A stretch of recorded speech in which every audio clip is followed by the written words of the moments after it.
Hello दोस्तों, मैं JK SET L S SET N T A NET paper one series का एक और वीडियो लेकर आया हूं। दोस्तों आज का जो हमारा टॉपिक है वो है thesis and article writing. Thesis और आर्टिकल क्या होता है और इसको कैसे लिखते हैं, क्या इसका प्रोसीजर रहता है, ये हम आज डिस्कस करेंगे। आपको मैं बताऊं कि अगर आपको पीडीएफ नोट्स भी चाहिए तो आप टेलीग्राम चैनल ज्वाइन कर दीजिए। जब ये यूनिट 2 ख़त्म हो जाएगा तो आपको यूनिट 1 और यूनिट 2 के नोट्स वहाँ मिल जाएंगे। एक दो दिन की बात है, दो दिन में ये यूनिट ख़त्म हो जाएगा सेकंड यूनिट। तो आपको फर्स्ट यूनिट और सेकंड यूनिट के नोट्स टेलीग्राम में मिल जाएंगे और उस टेलीग्राम की लिंक मैंने डिस्क्रिप्शन में डाल दी है। अगर आप में से किसी ने अभी तक वो टेलीग्राम ग्रुप ज्वाइन नहीं किया है तो आप आज ही ज्वाइन कीजिए। तो चलिए हम आज का टॉपिक स्टार्ट करते हैं। थीसिस और आर्टिकल राइटिंग में सबसे पहले हम देखेंगे कि आर्टिकल क्या होता है।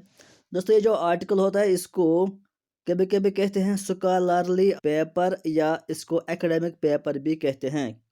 ये जो आर्टिकल्स होते हैं इनको लिखने वाला कौन होता है? या तो कोई स्कॉलर होगा, वो कोई आर्टिकल लिखता है, आर्टिकल पब्लिश करता है, या तो कोई साइंटिस्ट होता है, वो कोई रिसर्च करके आर्टिकल पब्लिश कर लेता है। लेकिन जो थीसिस होता है वो स्टूडेंट्स को अपनी डिग्री फुलफिल करने के लिए, चाहे वो पीएचडी की डिग्री करते हैं चाहे वो पीजी की डिग्री करते हो, उसलिए वो ज़रूरी होता है। लेकिन आर्टिकल किसी डिग्री को हासिल करने के लिए नहीं होता है, बल्कि ये कोई रिसर्च होता है, उसी का रिपोर्ट पब्लिश किया जाता है। इसमें जो भी ये आर्टिकल पब्लिश करता है, चाहे वो स्कॉलर हो या साइंटिस्ट हो, उनका जो रिसर्च पेपर होता है यानी जिस पर वो रिसर्च करते हैं, जो प्रॉब्लम उनकी रिसर्च की होती है वो इस पर रिसर्च करके एक आर्टिकल पब्लिश कर लेते हैं। और उस ये आर्टिकल उसी टॉपिक के रिलेटेड होता है, उसी टॉपिक पर बेस्ड होता है जो उनका रिसर्च में टॉपिक होता है।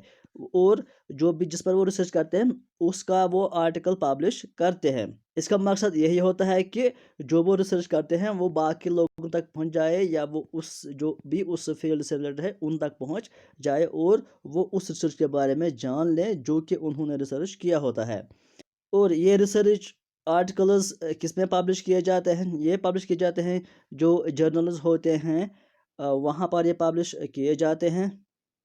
इस आर्टिकल के दो टाइप्स होते हैं, ये आप याद रखें, टू टाइप्स। एक को हम कहते हैं रिसर्च आर्टिकल, दूसरा होता है रिव्यू आर्टिकल। इंपॉर्टेंट है दोनों कंसेप्ट याद रखिए कि रिसर्च आर्टिकल क्या होता है और रिव्यू आर्टिकल क्या होता है, इन दोनों के बीच में क्या फ़र्क है। ये जो रिसर्च आर्टिकल होता है, नाम से ही आपको पता चलेगा कि रिसर्च आर्टिकल में वो आर्टिकल पब्लिश किया जाता है जो कि बेस्ड होता है किसी रिसर्च पर जिसमें कोई नई फाइंडिंग्स होती हैं, न्यू फाइंडिंग्स में आते हैं, यानी नया कोई रिसर्च करता है और उस पर वो फिर आर्टिकल पब्लिश कर लेता है। इसका मकसद यही होता है कि जो बाकी लोग हैं, चाहे वो किसी भी फील्ड से हों या इसी फील्ड से रिलेटेड हों, वो इस रिसर्च के बारे में जान लें जो कि रिसर्च एक स्कॉलर ने या किसी साइंटिस्ट ने किया है। उनको भी पता चले कि इसमें क्या हुआ है और इस रिसर्च का मकसद क्या है। इसके जो राइटिंग का फॉर्मेट है, किस तरह से ये लिखा जाता है, इसके प्रोसेस या स्टेप्स हम कहेंगे कैसा होता है। सबसे पहले इस आर्टिकल में इंट्रोडक्टरी सेक्शन होता है जिसमें इंट्रोडक्शन आप बयान करते हैं। इंट्रोडक्शन में क्या क्या चीज़ें आती है, उसमें टॉपिक आता है। सबसे पहले टॉपिक कि किस टॉपिक पर बेस्ड है, किस प्रॉब्लम पर ये बेस्ड है, और उसके साथ साथ इसमें रिव्यू ऑफ लिटरेचर भी आता है कि अब तक इस टॉपिक के रिलेटेड कितने भी रिसर्च आए थे, उनका क्या फाइंडिंग्स था, उनका क्या कहना था। ये होता है इंट्रोडक्टरी सेक्शन में।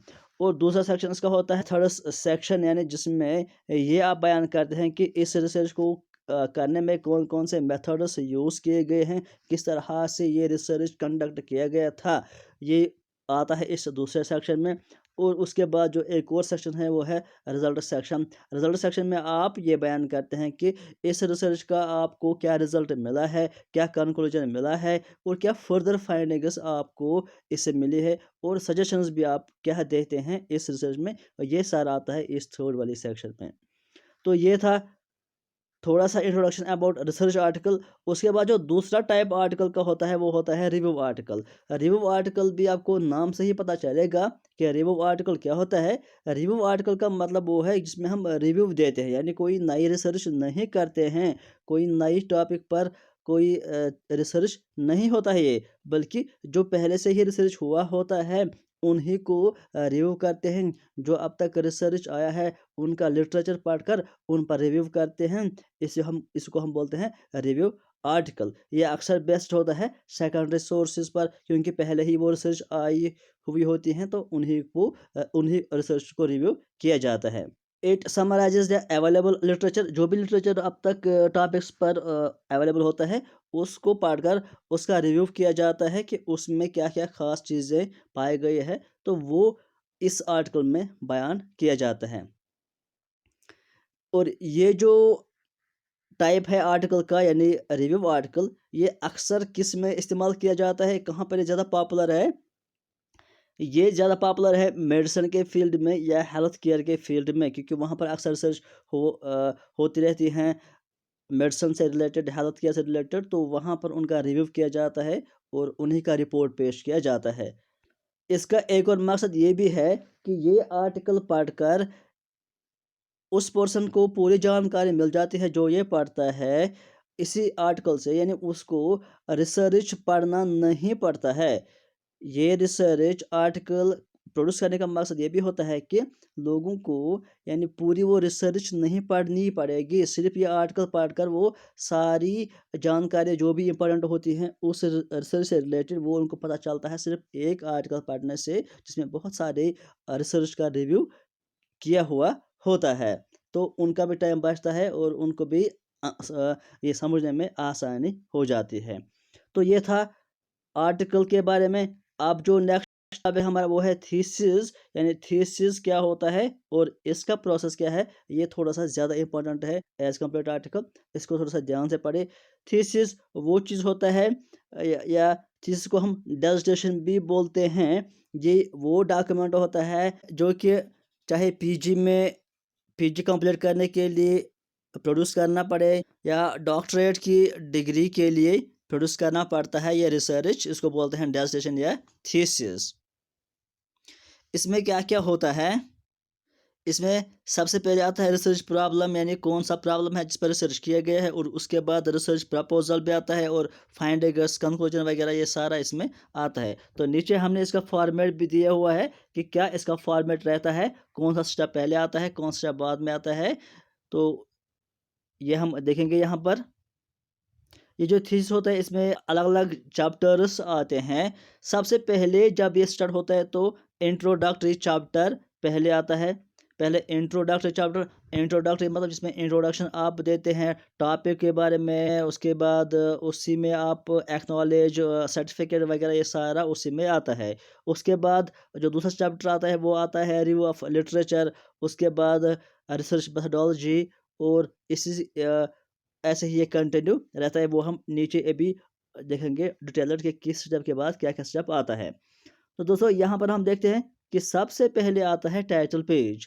जब भी आप थीसिस या डिसर्टेशन लिखते हैं तो उसमें सबसे पहले आप टाइटल पेज देते हैं, यानी एक पेज पर आप टाइटल देते हैं उस रिसर्च का, उस प्रॉब्लम का जिस पर रिसर्च किया हुआ होता है। उसके बाद दूसरा पेज आता है सर्टिफिकेट, उसमें आप सर्टिफिकेट देते हैं।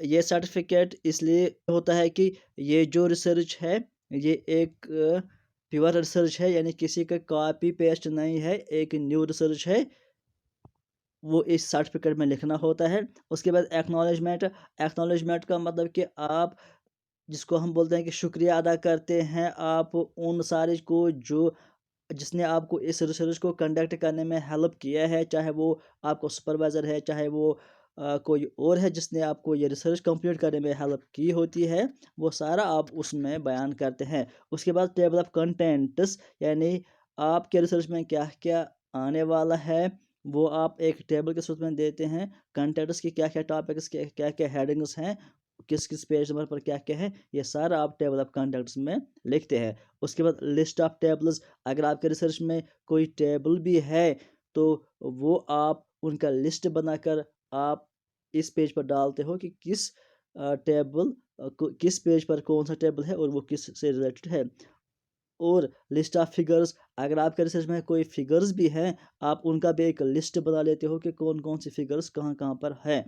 उसके बाद एब्रिवेशंस, यानी अगर आपने रिसर्च में कोई एब्रिवेशन भी यूज़ की हुई होती है, यानी शॉर्ट टर्म किसी वर्ड्स का, तो वो भी आप यहाँ पर लिखते हो कि इस टर्म का फुल फॉर्म क्या है, ये किस से रिलेटेड है, ये सारा आप यहाँ पर लिखते हो। उसके बाद आपकी चैप्टराइजेशन स्टार्ट होती है। चैप्टर में सबसे पहला जो आपका चैप्टर होता है वो होता है इंट्रोडक्शन। इंट्रोडक्शन में फिर आप टॉपिक के बारे में बयान करते हो कि ये टॉपिक किसके बारे में है। और उसके बाद नेक्स्ट आता है इसमें रिव्यू ऑफ लिटरेचर। आप अब तक के सारे लिटरेचर का रिव्यू करते हो जो कि उस टॉपिक से रिलेटेड हैं। उसके बाद रिसर्च मेथडोलॉजी, आप इसमें यह बयान करते हो कि किस तरह से आप ये रिसर्च कंडक्ट करेंगे, किस किस तरह के मेथड्स आप यूज़ करेंगे, किस तरह का आप सैंपल लेंगे, कौन से टाइप का सैंपल लेंगे, कौन से वेरिएबल होंगे, ये सारे आप रिसर्च मेथडोलॉजी में बयान करते हैं। उसके बाद आप डेटा एनालिसिस करते हो। जो भी डेटा आपके पास आता, डेटा जमा करते हो, फिर उनका एनालिसिस भी करते हो, उनका सॉर्ट करते हो, यानी उनसे रिजल्ट निकाल लेते हो। उसके बाद आप समरी और कंक्लूजन देते हो, यानी जो भी डाटा आपने कलेक्ट किया है, उनका एनालिसिस किया है, उससे आपको क्या रिजल्ट मिला है, क्या कंक्लूजन मिला है, वो आप इस समरी और कंक्लूजन में बयान करते हो। उसके बाद लास्ट में आता है बिब्लियोग्राफी। बिब्लियोग्राफी में आप साइटेशन देते हो या रेफरेंस देते हो कि कहाँ कहाँ से आपने मटेरियल लाया है, कौन कौन से बुक आपने पढ़ी है, किस किस सोर्स की वजह से आपने रिसर्च कंप्लीट किया है। वो सारे रेफरेंसेस और सारे बिब्लियोग्राफी आप इस पेज पर लिखते लिखते हो। उसके बाद अपेंडिक्स। अपेंडिक्स में आता है कि अगर आपने क्वेश्चनियर यूज़ किया है या कोई और चीज़, वो आप इस अपेंडिक्स में शामिल कर लेते हो। तो ये था थोड़ा सा introduction about format of article and thesis. तो इसके बाद जो हमें डिस्कस करना है नेक्स्ट टॉपिक, वो है application of ICT in research. ये हमारा टॉपिक रहेगा। उसके बाद एक और टॉपिक है रिसर्च इथिक्स। बस दो टॉपिक अब हमारे रह गए हैं। उसके बाद यूनिट 2 भी कंप्लीट हो जाएगा। और यूनिट 2 कंप्लीट होने के बाद हम इसके इंपॉर्टेंट एमसीक्यूज भी डिस्कस करेंगे यूनिट 2 के। और उसके बाद हम पढ़ेंगे नेक्स्ट यूनिट। आज के लिए फिलहाल इतना ही। Thank you.